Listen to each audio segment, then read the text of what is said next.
And he was tiny. When we say little, I mean he was in a normal-sized wheelchair, and you could fit 4 of him on the wheelchair. Yeah. It was the most adorable, and I know it's not adorable because he was in the wheelchair for a reason, but it was, I mean, just precious, him sitting there, and the wheelchair swallowed him, and he wouldn't look up at you, just real shy. Yeah, and he's just sitting there like, oh my gosh, do I take it or not? And his aunt was like, just take one, and she picked up the Cavaliers balls. She's like, they won the other day. You should pick it. I was like, yeah, they're pretty good. So, I guess I'm a Warriors fan. Sorry, guys. Anyway, so he took it, and he didn't know what to think.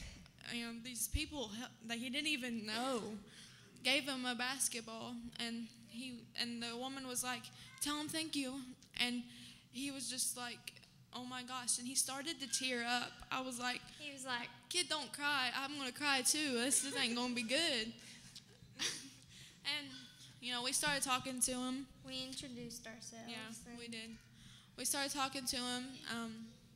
And we found out, they told us why he was in the wheelchair. He broke his leg just 2 days before, and he loved playing basketball, and he loved playing t-ball, and Thursday night was his last t-ball game that he had to miss because he was in the wheelchair. So his aunt and uncle took him to Kings Island, which kind of doesn't make sense, because why would you take a boy in a wheelchair to Kings Island? They wanted to watch the fireworks. Yeah, that's what they wanted to watch the fireworks. I didn't hear that part. Now it all makes sense. They wanted to watch the fireworks, so they took him to Kings Island. And at first, whenever I heard he broke his leg, at first, honestly, the kind of selfish part of me thought, really, that's it? He just broke his leg? And, I was expecting this big sob story, like he's paralyzed from birth or something. But then I realized, I'm sorry. Honestly, I was expecting that. And whenever I found out he just broke his leg, I was like, oh man, it kind of didn't, it would have looked better, it would have made for, I'm getting somewhere to a point, I promise.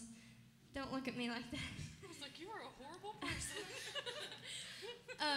But when you think about it, I was like, let's see, how can I put my thoughts into words?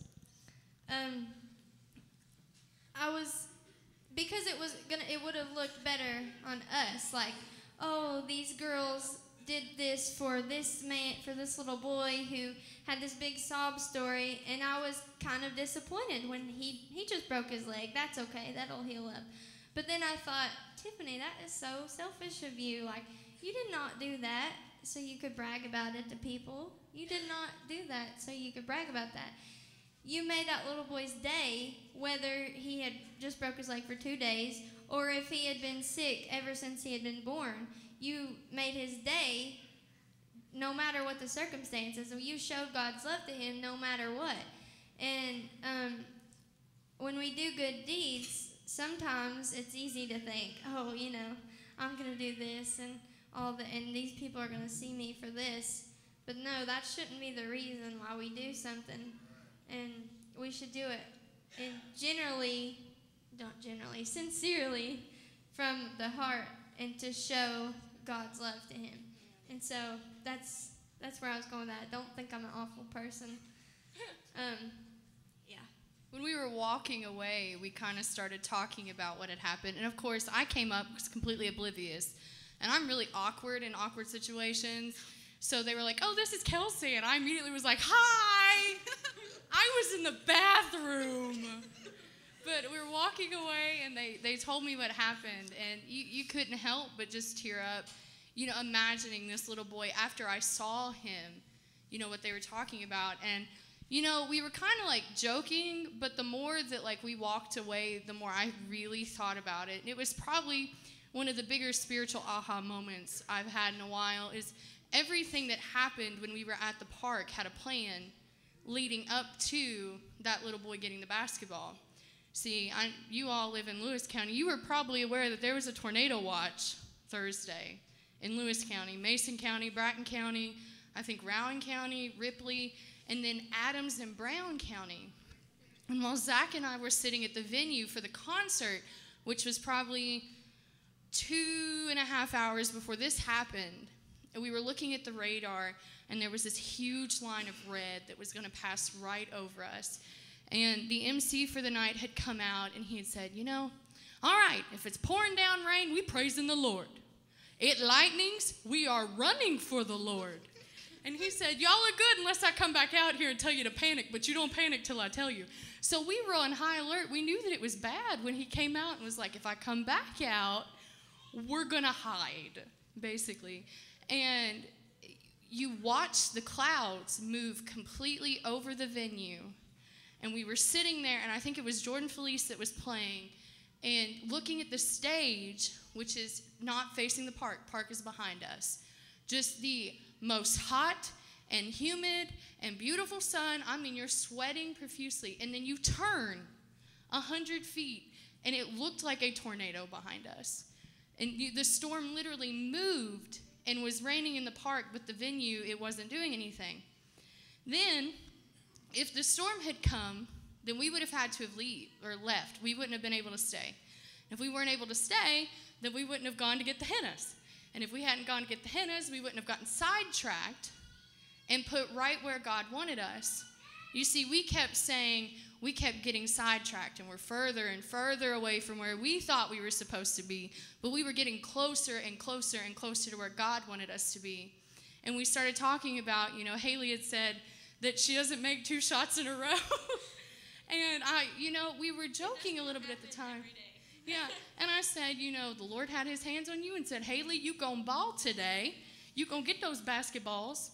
And then God had his hand on Kennedy's mind to put it in her mind that you're gonna give this ball to this little boy who needs it. And then he made Tiffany say it, and then they went up. And you think about it, everything that happens in our life has a purpose. You know, it always works out for God's plan, whether there's something, a sorrow or a heartbreak, you lose a loved one, or you don't get the promotion at work, or, just bad things that we think don't have a purpose. They do, and we don't realize it until afterwards that God did have a plan for us.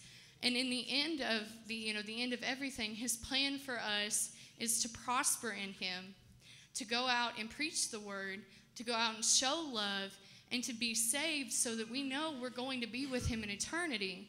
His plan for us is to be his children and to go out and do that for him.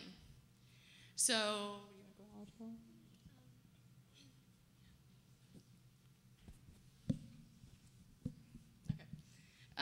but with that, his plan for us is not to just sit back and do anything.